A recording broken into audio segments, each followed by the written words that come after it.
Hi everyone, welcome to Prudent Classes. Hope all of you are doing good. So guys, आज की इस video में हम discuss करेंगे हमारे सब्जेक्ट MCO 1 का एक और important and paper expected topic and this topic has been chosen from unit number 9. Unit number 9 का पार्ट सेकंड है. पार्ट 1 में हमने डिस्कस किए थे इंडिविजुअल फैक्टर्स जो कि स्ट्रेस क्रिएट करते हैं किसी भी इंडिविजुअल में.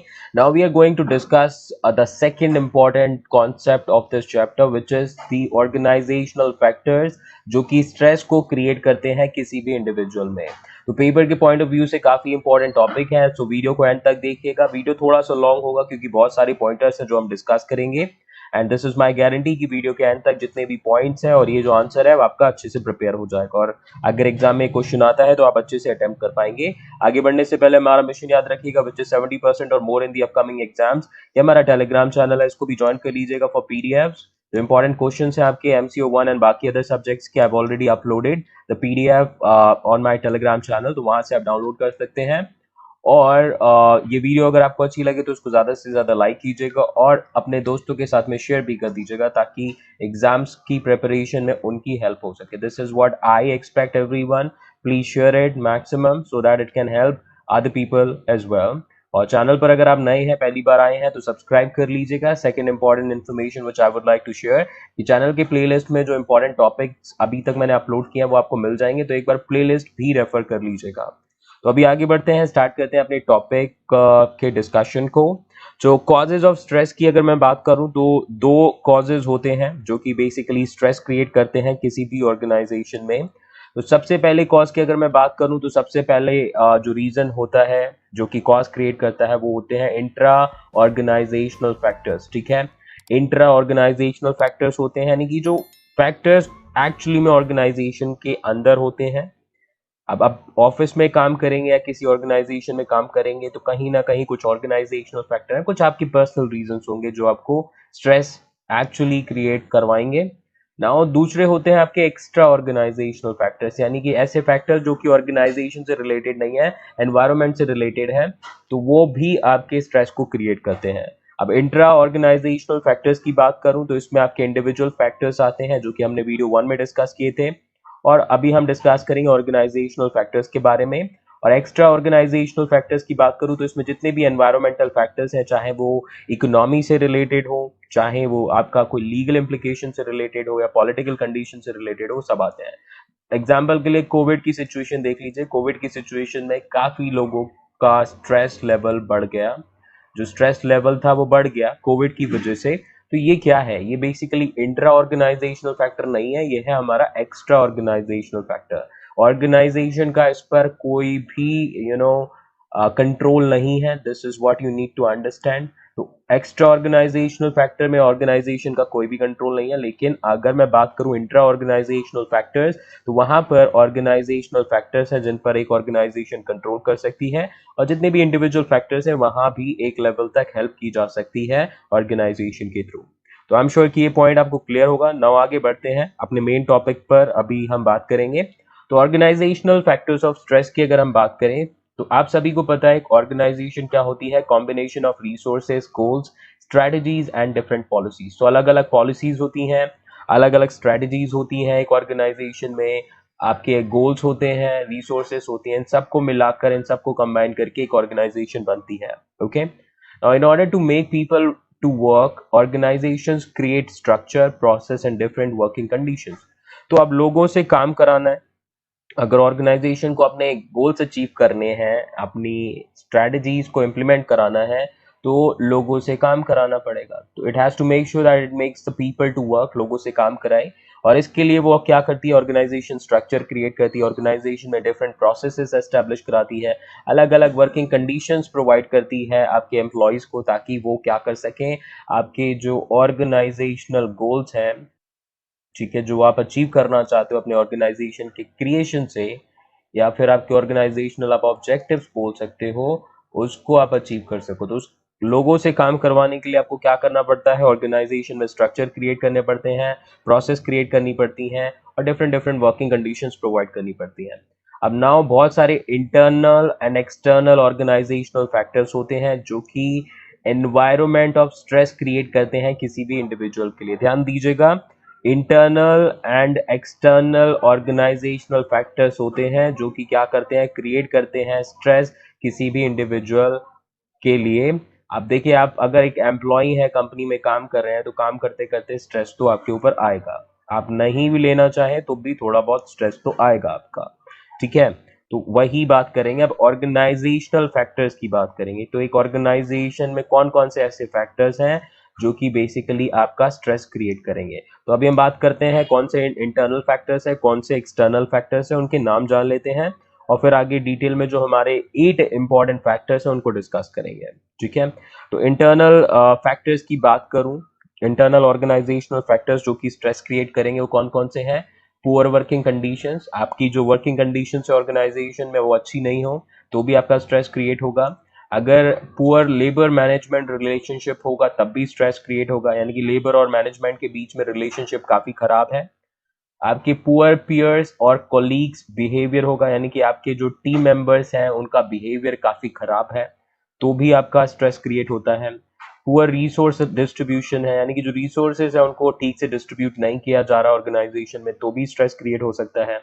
अनसेटिस्फैक्ट्री ऑर्गेनाइजेशनल डिजाइन या पॉलिसीज हैं, तो ऑर्गेनाइजेशन की जो पॉलिसीज या डिजाइन है वो ठीक नहीं है, अनसेटिस्फैक्ट्री है एम्प्लॉयज के लिए, तो अगेन स्ट्रेस क्रिएट होगा। मोटिवेशन नहीं है एम्प्लॉयज के अंदर, आपका जो ऑर्गेनाइजेशन है उसमें मोटिवेशन का कोई सोर्स नहीं है तो भी आपका स्ट्रेस क्रिएट होगा। अगर एम्प्लॉयज कंटिन्यू वर्क करेंगे उस ऑर्गेनाइजेशन में, या तो वो छोड़ देंगे और अगर काम करेंगे तो डीमोटिवेट होके करेंगे। Poor leadership style of the boss, अब जो बॉस होगा, आपका मैनेजर होगा, लीडर होगा, वो आपका बहुत ही घटिया लेवल की लीडरशिप स्टाइल फॉलो करे। आपका एक ऑथोरिटेरियन लीडरशिप स्टाइल होता है और एक होता है डेमोक्रेटिक। ऑथोरिटेरियन लीडरशिप बहुत ही बैड कंडीशन क्रिएट करता है एम्प्लॉयज के लिए, तो पुअर लीडरशिप स्टाइल भी एक तरह से स्ट्रेस क्रिएट करेगी और ये इंटरनल ऑर्गेनाइजेशन फैक्टर्स में आएगी। पुअर कम्युनिकेशन सिस्टम अगर होगा ऑर्गेनाइजेशन में तो अगेन और आपका स्ट्रेस क्रिएट होगा। और पुअर अटेंशन दिया जाएगा मेरिट और सीनियरिटी को तो भी आपका जो स्ट्रेस है ऑर्गेनाइजेशन में क्रिएट होगा। अब अटेंशन टू मेरिट, मेरिट मतलब जो काबिल है, जो बंदा टैलेंटेड है उसको आपको अटेंशन देना है, उसको ग्रो करने में हेल्प करनी है। देखिए, जो टैलेंट है उसको ग्रो करना है। सीनियरिटी अगेन एक्सपीरियंस हमेशा मैटर करता है, तो जो लोगों के पास एक्सपीरियंस है उनको अगर आप वैल्यू नहीं करेंगे तो आपकी ऑर्गेनाइजेशन छोड़ देंगे, और अगर काम करेंगे तो वो अपना 100% डेडिकेशन नहीं दे पाएंगे, तो ये चीज आपको ध्यान रखनी है। ये थे हमारे internal organizational factors of stress. Now let's talk about the external organizational factors of stress. तो एक्सटर्नल में आपकी बेसिकली ग्लोबलाइजेशन है। अब ऑब्वियस ही बात है, कोई भी कंपनी कहीं भी जाके अपना जो वर्क है स्टार्ट कर सकती है, तो globalization is also creating stress among the individuals or employees. Changing environmental patterns, environment continuously change हो रहा है। Right now we are living in a very very fluctuating environmental conditions। कब क्या चेंज आएगा आपको भी नहीं पता। डेली बेसिस पे आप देख सकते हैं नए स्मार्टफोन्स आते हैं, नए लैपटॉप्स आते हैं, नई टेक्नोलॉजी आती हैं। ये चेंजेस कहीं ना कहीं स्ट्रेस क्रिएट करते हैं। मर्जर्स एंड एक्विजिशंस हो रहे हैं आजकल, कंपनीज क्या हो रही हैं, आप मर्ज कर रही हैं एक दूसरे में या एक्वायर कर रही हैं एक दूसरे कंपनी को। उस केस में जिस कंपनी में भी मर्जर किया जाता है, जिस कंपनी को भी एक्वायर किया जाता है, वहाँ पे एम्प्लॉयज पे काफ़ी स्ट्रेस पड़ता है। और जो नए एम्प्लॉयज आपके मतलब बेसिकली जो कंपनी एक्वायर कर रही है उनके एम्प्लॉयज पर भी काफ़ी स्ट्रेस पड़ता है क्योंकि सडनली उनका वर्कलोड बढ़ जाता है। तो बात करेंगे कट थ्रोट कंपटीशन। अब जो कंपटीशन है मार्केट में वो भी काफ़ी हाई हो चुका है, तो उससे भी कहीं ना कहीं स्ट्रेस क्रिएट होता है एक इंडिविजुअल में, ठीक है। तो ये थे हमारे external organizational factors. We already discuss the internal organizational factors. अब बात करेंगे हमारे main organizational factors of stress, जो कि अगर एग्जाम में पूछा जाता है आपसे क्वेश्चन तो आपको अपने आंसर में लिखने हैं।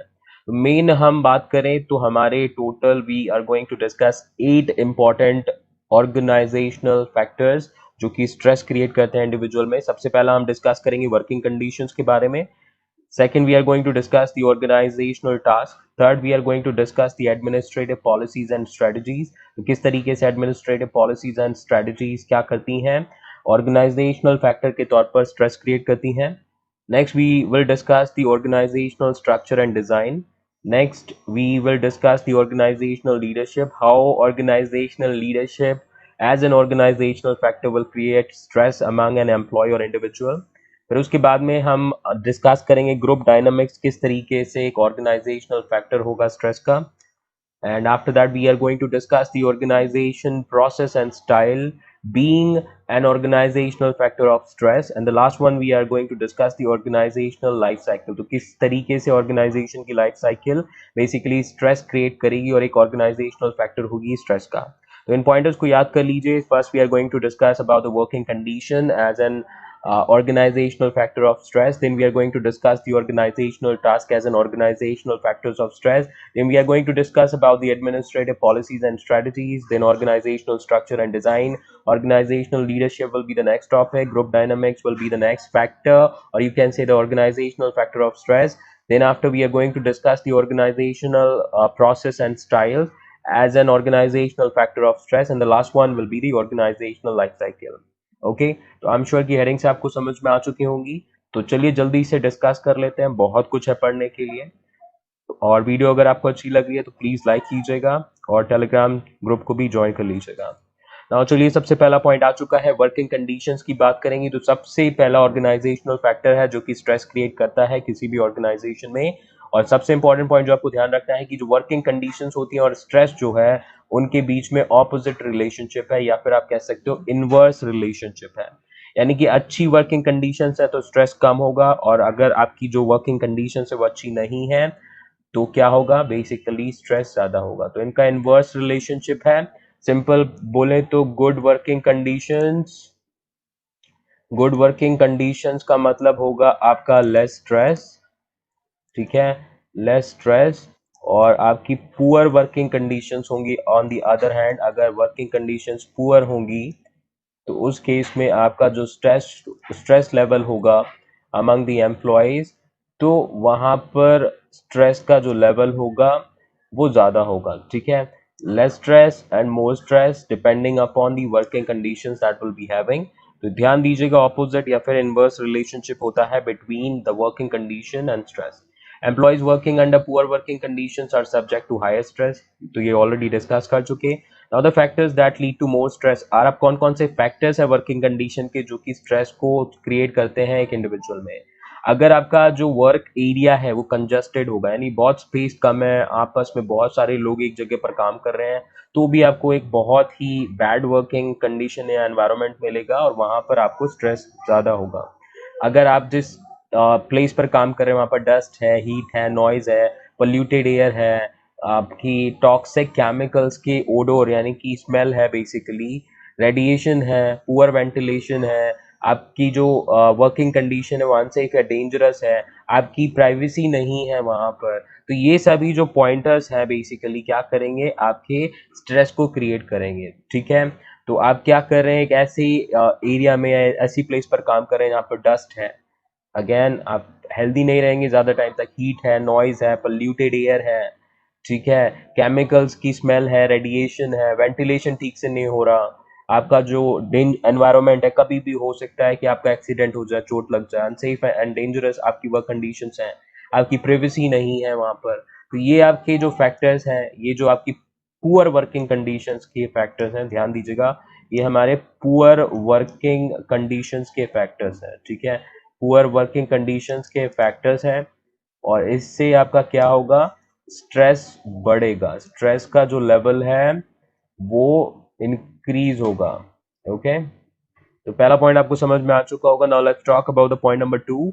एंड पॉइंट नंबर 2 जो हमारा ऑर्गेनाइजेशनल फैक्टर है स्ट्रेस का, that will be organisational task. तो किस तरीके से ऑर्गेनाइजेशनल टास्क क्रिएट करते हैं stress, let's talk about. So जो एम्प्लॉयज हैं, एक 1 second guys, let's talk about it. सो हमारी स्लाइड आ गई है. Now will talk about. तो ऑर्गेनाइजेशनल टास्क जो होते हैं उनको डिजाइन करने का पर्पस क्या होता है, अपने ऑब्जेक्टिव एंड गोल्स को मीट करना. ठीक है, अपने ऑर्गेनाइजेशन के गोल्स और ऑब्जेक्टिव को मीट करने के लिए हम क्या करते हैं, ऑर्गेनाइजेशन में टास्क क्रिएट करते हैं. लेकिन एक चीज जो सबसे इंपॉर्टेंट है, अगर ऑर्गेनाइजेशनल टास्क को ठीक से डिजाइन नहीं किया तो इससे जो स्ट्रेस का लेवल है वो बढ़ जाता है.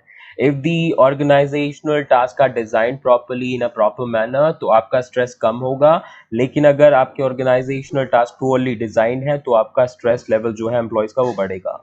अब इसमें कौन कौन से आते हैं स्ट्रेस के रीजंस होते हैं आपके ऑर्गेनाइजेशनल टास्क में, वो होता है टास्क की ऑटोनॉमी, टास्क की इंटरडिपेंडेंसी, टास्क की डिमांड, टास्क ओवरलोड। ये आपके पोटेंशियल रीजंस हैं जो कि स्ट्रेस क्रिएट करते हैं किसी भी ऑर्गेनाइजेशन में। अब टास्क की ऑटोनॉमी है यानी कि एक ही इंडिविजुअल वो टास्क करेगा, या फिर टास्क की इंटरडिपेंडेंसी है, लोग आपस में डिपेंडेंट हैं टास्क के लिए, ठीक है। इंटरडिपेंडेंसी है, बहुत ज्यादा इंटरडिपेंडेंसी होगी तो भी वो प्रॉब्लम क्रिएट करेगी। टास्क की डिमांड, डिमांड बहुत हाई है, बहुत ज्यादा काम का लोड दे दिया है अपने एम्प्लॉयज पे, तो इससे स्ट्रेस बढ़ेगा उन एम्प्लॉयज का। ये चीज आपको ध्यान में रखनी है। नाउ अब बात करेंगे, फॉर इंस्टेंस एग्जांपल देख लेते हैं। If there will be high task interdependence between the employees then there will be a higher need of coordination between them. अब जैसा कि हम बात कर रहे थे, अगर टास्क के लिए काफी इंटरडिपेंडेंस होगी एम्प्लॉयज के बीच में, तो अब उनको कोऑर्डिनेट करके चलना पड़ेगा। हर काम शुरू करने से पहले एक दूसरे से डिस्कशन करना पड़ेगा, यानी higher level of coordination required होगा। वहीं पर अगर टास्क की इंटरडिपेंडेंसी हम एक मीडियम या एवरेज लेवल की रखें तो हर काम को करने से पहले, स्टार्ट करने से पहले एम्प्लॉयज को आपस में पूछना नहीं पड़ेगा, जिससे कि टास्क भी जल्दी हो जाएगा और एम्प्लॉयज को ज्यादा टेंशन भी नहीं लेनी पड़ेगी, राइट। तो इस चीज को ध्यान रखिएगा। Now, in addition, the employees have to adjust themselves with co-workers, superiors and subordinates irrespective of their willingness. तो बहुत सारे केसेस में अब क्या होगा, जब टास्क की इंटरडिपेंडेंसी होगी तो एम्प्लॉय को अपने जो को-वर्कर्स हैं यानी कि अपने जो पीयर्स या कॉलीग्स हैं उनके साथ में एडजस्ट करना पड़ेगा, अपने सुपीरियर्स के साथ में हर कंडीशन में एडजस्ट करना पड़ेगा, अपने सबऑर्डिनेट्स के साथ में एडजस्ट करना पड़ेगा, चाहे उसकी इच्छा हो या ना हो। अब ऐसा काम करेंगे, अगर आप एडजस्ट नहीं कर पाएंगे, आप टॉलरेंट नहीं है, टॉलरेंट आप टॉलरेट नहीं कर सकते ऐसी चीजों को, तो इससे अगर आप काम करेंगे तो आप बहुत स्ट्रेस में काम करेंगे। ये चीज आपको ध्यान में रखनी है। नाउ अगर हम बात करें टास्क इंटरडिपेंडेंसी बहुत है, उस केस में आपको हर चीज के लिए कम्युनिकेट करना पड़ेगा, कोऑर्डिनेट करना पड़ेगा, अपने व्यूज को एक्सचेंज करना पड़ेगा दूसरे लोगों के साथ में, चाहे आपकी कोई भी कास्ट हो, क्रीड हो, जेंडर हो, रिलीजन हो या पॉलिटिकल आपकी डिफरेंसेस हो उन इंडिविजुअल्स के साथ में। वैसे this factor is of no value, यहाँ पर कास्ट, क्रीड ये तो हमें पॉइंट ऑफ व्यू में लेनी भी नहीं चाहिए, लेकिन अगेन अगर यहाँ पर आपका एक डिफरेंस ऑफ ओपिनियन है, अलग अलग इंडिविजुअल जिनके साथ में आपको डील करना है, और उस डिफरेंस ऑफ ओपिनियन के बाद भी आपको उनके साथ में इंटरेक्ट करना पड़े, कोऑर्डिनेट करना पड़े, अपनी व्यूज को एक्सचेंज करना पड़े, तो आप समझ सकते हैं कि वो सिचुएशन आपके लिए कितनी स्ट्रेसफुल होगी। तो ऑर्गेनाइजेशनल टास्क अगर ठीक से डिफाइंड होंगे तो स्ट्रेस कम होगा, ठीक से नहीं होंगे तो स्ट्रेस बढ़ जाएगा एक एम्प्लॉय के लिए, ठीक है। आई होप ये पॉइंट आपको क्लियर होगा। Now will talk about the point number 3 और द ऑर्गेनाइजेशनल फैक्टर नंबर 3, जो कि एडमिनिस्ट्रेटिव पॉलिसीज एंड स्ट्रेटजीज। तो किस तरीके से administrative policies and strategies impact करती हैं, let's talk about. So the administrative policies and strategies which are followed by the organizations create a lot of stress among the employees of the organization. तो simple सा point है, administrative policies अगर favourable है, ठीक है, अगर जो policies है वो कैसी है, फेवरेबल है, तो लेस स्ट्रेस होगा एक इंडिविजुअल के लिए। अगर अनफेवरेबल है तो उस केस में आपका क्या होगा, मोर स्ट्रेस। तो एक एम्प्लॉय को ज्यादा स्ट्रेस झेलना पड़ेगा अगर एडमिनिस्ट्रेटिव पॉलिसीज या स्ट्रेटजीज अनफेवरेबल है, फेवरेबल होंगी तो लेस स्ट्रेस होगा। बहुत ही सिंपल सा पॉइंट है जो आपको ध्यान रखना है। अब एडमिनिस्ट्रेटिव पॉलिसीज या स्ट्रेटजीज में कुछ चीजें आती हैं, कुछ रीजंस होते हैं, जैसे कि डाउन साइजिंग होना, कंपनी का जो काम है वो कम हो जाना, जिसकी वजह से उसको अपना जो साइज है वो कम करना पड़ेगा, या कंपटीशन का प्रेशर होता है बहुत ज्यादा, तब आपका क्या होता है, एडमिनिस्ट्रेटिव पॉलिसीज बहुत ही स्ट्रांग बनाई जाती हैं जिसमें आपको बहुत काम करना पड़ता है और ऐसे स्ट्रेस क्रिएट होता है। अनफेयर पे स्ट्रक्चर्स एंड जॉब रोटेशंस, आपकी जो पे स्ट्रक्चर है, पे आपको नहीं किया जा रहा, काम ज्यादा करवा रहे हैं, पे कम कर रहे हैं, अगेन स्ट्रेस क्रिएट करेगा। बार बार जॉब्स को रोटेट किया जा रहा है, आपको आज कुछ सिखाया कल कुछ और सिखा रहे हैं, फिर तीसरे काम पे लगा दिया, तो ये जॉब रोटेशन भी बेसिकली क्या करेंगे, आपका स्ट्रेस क्रिएट करेंगे। रूल्स में रिजिडिटी है, मतलब गलत रूल्स अगर बन गए तो उसको चेंज नहीं करना, या जो पॉलिसीज है वो वेग है, वेग का मतलब होता है अनक्लियर, ध्यान दीजिएगा, वेग का मतलब होता है अनक्लियर, ठीक है।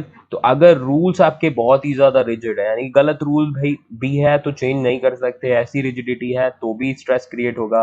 अगर जो पॉलिसीज बताई जा रही है वो अनक्लियर है, समझ ही नहीं आ रहा आपको क्या करना है, पॉलिसी क्लियर ही नहीं है, तो भी आपका जो स्ट्रेस है वो क्रिएट होगा किसी भी इंडिविजुअल में।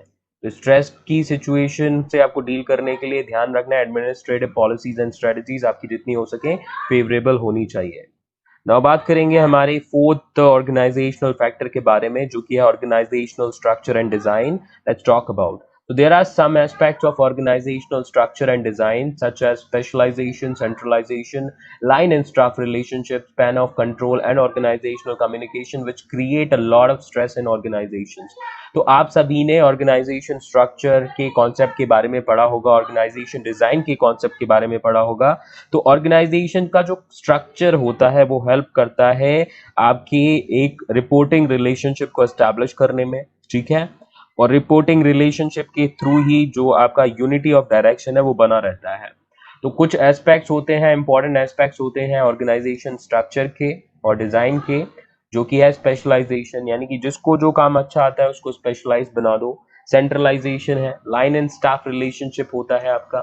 स्पैन ऑफ कंट्रोल, जो कि बहुत इंपॉर्टेंट होता है। स्पैन ऑफ कंट्रोल में मतलब एक सुपरवाइजर, एक एग्जीक्यूटिव के अंदर कितने लोग काम करते हैं, that is known as span of control. और last is the organisational communication. तो ये इंपॉर्टेंट आपके एस्पेक्ट्स हैं ऑर्गेनाइजेशनल स्ट्रक्चर एंड डिजाइन के। और सिंपल सी बात है, जितने ये एस्पेक्ट्स अगेन सेम आपके फेवरेबल होंगे उतना आपका लेस स्ट्रेस क्रिएट होगा, और जितने आपके अनफेवरेबल होंगे उतना ही आपका क्या होगा, ज्यादा स्ट्रेस होगा अमंग इंडिविजुअल्स। आई होप ये पॉइंट क्लियर हो। अब एग्जांपल देख लेते हैं। Big span of management forces the managers to manage large number of subordinates which ultimately creates great stress. तो आपको जैसा मैंने बताया, स्पैन ऑफ मैनेजमेंट क्या होता है कि एक जो सुपरवाइजर है उसके अंदर कितने लोग काम कर रहे हैं, ए बी सी, फिर आगे आके आपका डी ई एफ। तो इस तरीके से एक सुपरवाइजर के अंदर कितने आपके एम्प्लॉयज जो है वो रिपोर्ट कर रहे हैं, उसको बेसिकली आपका एक सुपरवाइजर के तौर पर ट्रीट कर रहे हैं। तो जितना बड़ा स्पैन ऑफ मैनेजमेंट होगा उतना ही क्या होगा, एक मैनेजर जो होगा उसको बहुत ज्यादा लोगों को, एक लार्ज नंबर ऑफ सबऑर्डिनेट्स को मैनेज करना पड़ेगा। अब एक इंडिविजुअल एक लिमिट तक ही क्या कर सकता है, अपने जो सबऑर्डिनेट्स हैं उनको कंट्रोल कर सकता है, मैनेज कर सकता है। अगर बहुत ज्यादा प्रेशर डाल दोगे तो इससे क्या होगा, स्ट्रेस क्रिएट हो जाएगा उस मैनेजर के लिए। ओके, तो आई होप ये पॉइंट आपको क्लियर होगा। नाउ अब हम बात करते हैं अपने इसके एक डायग्राम की। तो देख लीजिए, ये हमारा नैरो स्पैन ऑफ कंट्रोल है, जहां पर आपका एक सुपरवाइजर है जो कि एक दो तीन लोगों को मैनेज कर रहा है, फिर ये एक सिंगल दो को मैनेज कर रहा है, ठीक है। दिस इज कॉल्ड नैरो, बहुत ही छोटा स्पैन ऑफ कंट्रोल है। अब यहाँ पर एक सुपरवाइजर है लेकिन वो कितने लोगों को कर रहा है, 1 2 3 4 5 6 7 8 9, तो 9 लोगों को ये मैनेज कर रहा है, और ये होता है हमारा वाइड स्पैन ऑफ कंट्रोल, ठीक है। ये आपने टॉपिक पढ़ रखा होगा अपने ऑर्गेनाइजेशन स्ट्रक्चर वाले चैप्टर में। तो अभी आगे बढ़ते हैं। नाउ अब बात करेंगे हम अपने अगले पॉइंट की, जो कि है ऑर्गेनाइजेशनल लीडरशिप। तो ऑर्गेनाइजेशनल लीडरशिप हमारा फिफ्थ ऑर्गेनाइजेशनल फैक्टर है स्ट्रेस का। Now, top management of the organization is responsible for creation of best organizational climate and culture. तो किसी भी ऑर्गेनाइजेशन में मैं अगर बात करूं तो टॉप मैनेजमेंट जो होता है उसकी रिस्पॉन्सिबिलिटी होती है कि वो क्रिएट करे एक बेस्ट आपका ऑर्गेनाइजेशनल क्लाइमेट, जहां पर लोग क्या हो, सेटिस्फाइड हो, मोटिवेटेड हो, ठीक है, स्ट्रेस फ्री हो। ऐसा कल्चर क्रिएट होना चाहिए जहां पर लोग आपस में एक दूसरे के साथ में अपने व्यू शेयर कर सकें। This is very important and this is the task और responsibility of the top management. अब इसको अचीव करने के लिए क्या किया जाता है, आपकी लीडरशिप स्टाइल्स को चूज किया जाता है जो भी उस पर्टिकुलर सिचुएशन में बेस्ट हो। मोस्ट सुटेबल लीडरशिप स्टाइल को चूज किया जाता है। दो तरह की लीडरशिप स्टाइल्स हैं जो कि बहुत कॉमन होती हैं किसी भी ऑर्गेनाइजेशन में। पहली होती है अथॉरिटेरियन और दूसरी होती है डेमोक्रेटिक लीडरशिप स्टाइल। अब अथॉरिटेरियन लीडरशिप स्टाइल की बात करूं तो इसमें क्या होता है, एक ऑर्डरिंग एनवायरनमेंट होता है, यानी कि इसमें जो सुपरवाइजर्स होंगे या मैनेजर्स होंगे वो आपको ऑर्डर देंगे क्या करना है क्या नहीं करना है, और बेसिकली जो एम्प्लॉयज है उनको फोर्स किया जाएगा जो भी टारगेट्स है उनको अचीव करने के लिए। अब चाहे टारगेट्स आपके अचीवेबल हो या ना हो, आपको फोर्स किया जाएगा उनको अचीव करने के लिए, क्योंकि यहाँ पर ऑर्डरिंग एनवायरनमेंट है, ठीक है, ऑर्डरिंग एनवायरनमेंट है। Now they work under impersonal relationships and tight controls which create greater work stress। तो अथॉरिटेरियन जो लीडरशिप स्टाइल है हमारा, यहाँ पर स्ट्रेस ज्यादा क्रिएट होता है, क्योंकि यहाँ पर जो काम है आपका बेसिकली कंट्रोल में कराया जाता है, आपको ऑर्डरिंग एनवायरनमेंट होता है, फोर्स किया जाता है एम्प्लॉयज को, ठीक है। तो अगर आपको ऐसा एनवायरनमेंट क्रिएट करना है जहाँ पे लोगों को फोर्स करके काम कराना है और उनको स्ट्रेस में रखना है, then authoritarian leadership style can be chosen.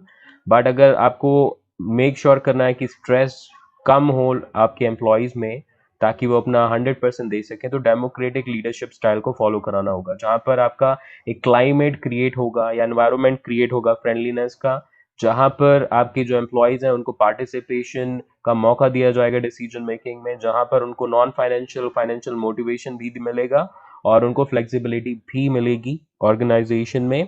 तो ऐसे केस में आपको सिलेक्ट करना पड़ेगा डेमोक्रेटिक लीडरशिप स्टाइल, जहां पर एक फ्रेंडली एनवायरनमेंट होगा, आपके डिसीजन मेकिंग में आपको मौका मिलेगा पार्टिसिपेशन का, नॉन फाइनेंशियल मोटिवेशन यानी कि आपकी प्रमोशन बेसिकली मिलेगी आपको, जॉब्स में आपके अलग अलग टास्क करने की अपॉर्चुनिटीज, फ्लेक्सिबिलिटी मिलेगी काम करने की, और इससे आपका वर्क स्ट्रेस जो होगा वो रिड्यूस हो जाएगा, ठीक है। तो लीडरशिप स्टाइल अगर आप डेमोक्रेटिक करोगे तो बेसिकली लेस स्ट्रेस क्रिएट होगा, और अगर आपकी ऑथोरिटेरियन है तो उस केस में आपका मोर स्ट्रेस क्रिएट होगा आपके एम्प्लॉयज के लिए। नाउ बात करेंगे अब नेक्स्ट हमारा जो ऑर्गेनाइजेशनल फैक्टर है जिसको हम बोलेंगे ग्रुप डायनामिक्स। तो ग्रुप डायनामिक्स बेसिकली क्या है अगर मैं बात करूं तो देख सकते हैं, एक डायग्राम मैंने यहाँ पर ऐड किया हुआ है। ग्रुप डायनामिक्स में बहुत सारी चीजें आती हैं जिसमें आपका आता है एक ग्रुप का कंपोजिशन, ग्रुप में आपका मेंबर्स का क्या स्टेटस है, ग्रुप में लीडरशिप कैसी चल रही है, ग्रुप में कोहेसिवनेस का कॉन्सेप्ट आता है, कितना स्ट्रांग है ग्रुप, वो ध्यान दीजिएगा। ग्रुप के नॉर्म्स आते हैं ग्रुप डायनामिक्स में, ग्रुप के जो मेंबर्स हैं उनके रोल्स आते हैं, और ग्रुप का साइज आता है। तो एक ग्रुप डायनामिक्स में ये बहुत सारी चीजें आती हैं जिनको आपको ध्यान में रखना है। अब ग्रुप डायनामिक्स कैसे एक ऑर्गेनाइजेशनल फैक्टर है स्ट्रेस का, लेट्स टॉक अबाउट। तो आई होप अभी जितने पॉइंट्स है वो समझ में आए होंगे। अब हम बात करते हैं किस तरीके से ग्रुप डायनामिक्स आपके एक ऑर्गेनाइजेशन में स्ट्रेस को क्रिएट करते हैं। Now in all the organisation both formal groups and informal groups exist. आपको भी पता है किसी भी ऑर्गेनाइजेशन में दो तरह के ग्रुप्स होते हैं, सबसे पहला जो ग्रुप होता है वो है फॉर्मल, दूसरा होता है इनफॉर्मल, ठीक है। और ग्रुप्स को हम क्यों क्रिएट करते हैं अगर हम बात करें, तो groups are created to fulfil the social association needs of the employees. तो हर एक एम्प्लॉय या इंडिविजुअल की क्या होती है, सोशल एसोसिएशन की नीड होती है, यानी कि जो सोसाइटी है उसके साथ में वो कनेक्ट होना चाहता है। अब सोसाइटी में मीन्स अलग अलग लोग हैं, ग्रुप ऑफ पीपल है, उनके साथ में वो कनेक्ट होना चाहता है, उनके साथ में वो बेसिकली क्या करना चाहता है, थोड़ा सा टाइम स्पेंड करना चाहता है। तो ये होती हैं सोशल एसोसिएशन नीड, जो कि मैंने आपको ऑलरेडी बताया था, जो हमारे वर्क ग्रुप्स वाली वीडियो थी उसमें, नहीं देखी तो उसको देख लीजिएगा, प्लेलिस्ट में है। नाउ ग्रुप्स की बात करें तो बहुत सारे फंक्शनल एंड डिसफंक्शनल कॉन्सिक्वेंसेस होते हैं, यानी कि ग्रुप्स जब भी बनाए जाते हैं, since every coin has two aspects, एक पॉजिटिव एस्पेक्ट होगा और एक नेगेटिव एस्पेक्ट होगा, तो कुछ फंक्शनल कॉन्सिक्वेंसेस होंगे यानी कि पॉजिटिव कॉन्सिक्वेंसेस होंगे, और कुछ आपके नेगेटिव कॉन्सिक्वेंसेस भी होंगे ग्रुप्स के, ठीक है। तो ग्रुप्स के डायनामिक्स की अगर मैं बात करूं तो उसके पॉजिटिव और नेगेटिव दोनों कॉन्सिक्वेंसेस होंगे। पॉजिटिव कॉन्सिक्वेंसेस की बात करूं तो जो ग्रुप्स है, ग्रुप डायनामिक्स जो है वो बेसिकली प्रोवाइड करेगा सोशल सपोर्ट एंड सेटिस्फैक्शन आपके एम्प्लॉयज को, जिससे वो स्ट्रेस से फ्री हो जाएंगे, ठीक है। ग्रुप बनेगा, ग्रुप में जाएंगे तो थोड़ा सा सोसाइटी के साथ में कनेक्ट होंगे, थोड़ा सा एंटरटेनमेंट करेंगे, तो इससे उनका स्ट्रेस कम होगा। वहीं पर अगर बात करें, अगर ग्रुप में कोहेसिवनेस यानी स्ट्रांग नहीं है आपका ग्रुप, लैक ऑफ कोहेसिवनेस है, लैक ऑफ सोशल सपोर्ट है ग्रुप के अंदर, लैक ऑफ रिकॉग्निशन है ग्रुप मेंबर्स का, या फिर आपके जो गोल्स हैं ग्रुप्स के, अब देखिए ग्रुप बनाएंगे तो ग्रुप के गोल्स भी होंगे, अगर वो गोल्स इनकम्पैटिबल है आपके गोल से तो इससे स्ट्रेस क्रिएट होगा किसी भी इंडिविजुअल में। तो ग्रुप के डायनामिक्स कैसे हैं, ग्रुप की आपकी कोहेसिवनेस कैसी है, सपोर्ट कैसा है ग्रुप में, रिकग्निशन कैसे किया जाता है ग्रुप मेंबर्स का। तो ये सारी चीज जो है वो आपके इम्पोर्टेंट हैं और ये बेसिकली स्ट्रेस को बढ़ा देंगे किसी भी इंडिविजुअल में। ओके, तो आई एम श्योर कि ग्रुप डायनामिक्स का कॉन्सेप्ट भी समझ में आया होगा आपको। नाउ नेक्स्ट पॉइंट डिस्कस करते हैं ऑर्गेनाइजेशन प्रोसेस एंड स्टाइल्स की। तो ऑर्गेनाइजेशन की बात करें तो अलग अलग प्रोसेसेस जो होती हैं वो फॉलो की जाती हैं। अब प्रोसेसेस में आती है आपकी कम्युनिकेशन से रिलेटेड प्रोसेस, कंट्रोल से रिलेटेड प्रोसेस, डिसीजन मेकिंग से रिलेटेड प्रोसेस, प्रमोशन की प्रोसेस, परफॉर्मेंस अप्रेजल की प्रोसेस। तो बहुत सारी प्रोसेस है जो कि डिजाइन की जाती है ऑर्गेनाइजेशन में, और डिजाइन करने के पीछे पर्पस होता है आपके ऑर्गेनाइजेशनल गोल्स को अचीव करना। Okay, so why do we design different processes in the organization? So the purpose is to meet the organizational goals। और कुछ एग्जांपल्स जो हमारी प्रोसेसेस के होंगे ऑर्गेनाइजेशन के, वो है आपके communication process, control process, decision making process, promotion process and performance appraisal process. ठीक है, अब आगे बात करेंगे। Now these processes bound the scope of employees functioning. Moreover, improper design of various organizational processes lead to stressed relationship in the employees। तो simple सी बात है, आप जब भी आप कोई प्रोसेस क्रिएट करेंगे वो कहीं ना कहीं बाउंड कर देगा। ठीक है, वो लिमिट कर देगा एम्प्लॉय की फंक्शनिंग या उसकी परफॉर्मेंस को। ठीक है, अब उसको उस प्रोसेस के अकॉर्डिंग ही अपना टास्क करना पड़ेगा। तो अगर ऑर्गेनाइजेशनल प्रोसेस जो है वो अगेन फेवरेबल होगी तो लेस स्ट्रेस क्रिएट होगा, लेकिन वहीं पर अगर वो अनफेवरेबल हुई तो अनफेवरेबल के केस में आपका मोर स्ट्रेस क्रिएट होगा। ठीक है, तो ध्यान दीजिएगा, ये आपको ध्यान देना है। अगर डिजाइन जो है ऑर्गेनाइजेशनल प्रोसेस की वो ठीक नहीं है, इससे स्ट्रेस बढ़ेगा एम्प्लॉयज के बीच में। Okay, a poor designed organizational process can also lead to demotivation and job dissatisfaction and in turn increase the stress among the employees। तो अगर जो आपका ऑर्गेनाइजेशनल प्रोसेस है वो ठीक से डिजाइन नहीं होगा तो इससे डीमोटिवेट होंगे आपके एम्प्लॉयज, उनके बीच में जॉब डिससेटिस्फैक्शन होगा और उनका स्ट्रेस लेवल बढ़ेगा। ओके, अब बात करेंगे अपने लास्ट पॉइंट की। लास्ट अपना जो फैक्टर है ऑर्गेनाइजेशन का स्ट्रेस क्रिएट करने वाला, तो वो है हमारा ऑर्गेनाइजेशनल लाइफ साइकिल। तो आपने प्रोडक्ट लाइफ साइकिल के बारे में पढ़ा होगा, वैसे ही एक ऑर्गेनाइजेशन की भी लाइफ साइकिल होती है। तो हर एक ऑर्गेनाइजेशन बेसिकली 4 फेजेस से गुजरती है। बर्थ होता है, ग्रोथ होती है, मैच्योरिटी एंड डिक्लाइन हो जाता है, और इसको हम बोलते हैं ऑर्गेनाइजेशन की लाइफ साइकिल। जैसे प्रोडक्ट की लाइफ साइकिल है, वही product basically organisational life cycle को डिफाइन करेगा। तो सबसे इंपॉर्टेंट पॉइंट जो ध्यान रखना है, 4 फेजेस होती हैं ऑर्गेनाइजेशनल लाइफ साइकिल की। पहली बर्थ, फिर ग्रोथ, फिर maturity and decline. Okay, now अब बात करेंगे हर एक फेज में। In each of these stages या phases, basically the structure and the design of the organization undergoes frequent changes. When there are frequent changes introduced, the employees have to undergo through a lot of stress too। तो जब भी आपकी जो stages हैं organization life cycle में change होती हैं, तो ऑर्गेनाइजेशन के स्ट्रक्चर को भी चेंज करना पड़ता है, उसके डिजाइन को भी चेंज करना पड़ता है। अब जब स्ट्रक्चर और डिजाइन को आप चेंज करोगे और फ्रीक्वेंटली चेंज करोगे तो उस फ्रीक्वेंट चेंजेस से आपके जो एम्प्लॉयज हैं उनको भी स्ट्रेस से गुजरना पड़ेगा, क्योंकि चेंजेस उनको भी तो खुद चेंज करना पड़ेगा। ठीक है, ये ध्यान दीजिएगा। अगर ऑर्गेनाइजेशन का जो स्ट्रक्चर है और या डिजाइन है उसको आप चेंज करते हो, ठीक है, उसमें चेंजेस लाते हो, तो इससे जो एम्प्लॉयज हैं उनको भी तो चेंज करना पड़ेगा। एम्प्लॉयज को भी खुद को क्या करना पड़ेगा, उनको अपने अंदर चेंजेस लाने पड़ेंगे ताकि वो डील कर सके उन चेंजेस के साथ में। तो ये चीज को आपको ध्यान रखना है कि ऑर्गेनाइजेशन की जो लाइफ साइकिल की स्टेजेस हैं वो भी आपका बहुत स्ट्रेस क्रिएट कर देती हैं किसी भी इंडिविजुअल की लाइफ में। अब एग्जाम्पल के थ्रू समझ लेते हैं। जब आपकी इनिशियल स्टेज होती है जहां पर आपकी ऑर्गेनाइजेशन का बर्थ होता है, तो स्ट्रेस आपका क्रिएट होता है क्योंकि उस टाइम पर आपकी जो पॉलिसीज है या डिजाइन होती है ऑर्गेनाइजेशन की वो बहुत ही वेग होती है, अनक्लियर होती है। आप स्टार्टिंग कर रहे हो, स्टैब्लिश करना चीज है, तो धीमे धीमे गलती करके सीखते हो।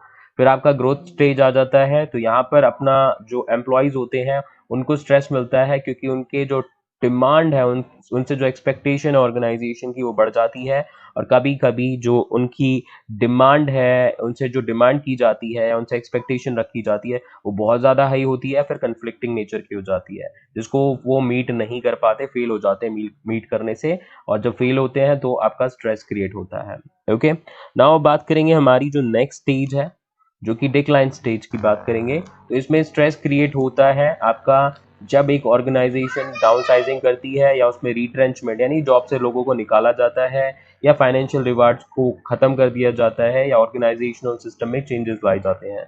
तो डिक्लाइन स्टेज में क्या होता है, आपका प्रोडक्ट कम बिक रहा होता है, आपकी ऑर्गेनाइजेशनल की डिमांड कम हो जाती है, डिमांड कम तो फिर ऑब्वियस सी बात है प्रॉफिट कम, सेल कम, और इसकी वजह से आपको डाउनसाइजिंग की स्टेप्स लेनी पड़ती हैं, लोगों को नौकरी से निकालना पड़ता है, फाइनेंशियल जो रिवॉर्ड्स पहले दिए जा रहे थे ग्रोथ स्टेज में उनको खत्म करना पड़ता है, ऑर्गेनाइजेशन के सिस्टम को या पॉलिसीज को या टास्क को चेंज करना पड़ता है, और इनकी वजह से जो है स्ट्रेस क्रिएट होता है किसी भी इंडिविजुअल में। ठीक है, तो ये थे हमारे इंपॉर्टेंट फैक्टर्स। आई होप आपको अच्छे से समझ में आए होंगे। अच्छे से समझ में आए हो तो इस वीडियो को शेयर कीजिएगा ज़्यादा से ज़्यादा, और चैनल को सब्सक्राइब भी कर लीजिएगा, वीडियो को लाइक भी कीजिएगा। तो मिलते हैं नेक्स्ट वीडियो में, अभी के लिए इतना ही। Thank you so much for watching and perform best in your exams. Bye.